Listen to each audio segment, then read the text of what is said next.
বাসন্তী দুর্গা দেবী সপ্তমী দিবস পুজো হচ্ছে, এখন বলিদান হবে, তারপরে স্বামী সান্ন ব্যঞ্জনাদি ভোগ হবে, বিকেলে আরতি হবে, কালকে সকাল 8টায় অষ্টমী পুজো শুরু হবে।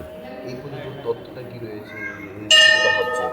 হ্যাঁ, দশভূজা থেকে না এখানে দশভূজাই মা, এখানে কোনো সময় দ্বিভূজা না, পেছনে লুক্কায়িত অষ্টভূজা, সামনে দৃশ্যত দ্বিভূজা।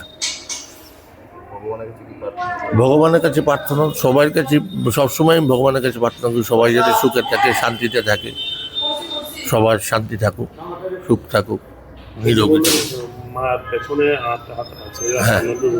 শুধু দুর্গাবাড়ির ক্ষেত্রে কিন্তু এরকম না, এইখানে এই মহারানী সুলক্ষণা দেবী মার এই আরতি দেখে ভয় পেয়ে গেছিলেন, তখন থেকেই মার স্বপ্নাদেশ হলো যে তুমি যেহেতু আমাকে ভয় পেয়েছো, সামনে দ্বিভূজা করে দাও, পেছনে লুক্কায়িত অষ্টভূজা থাকবে, অঙ্গহানি হবে না, এটা পেছনে ছোট ছোট অষ্টভূজা আছে।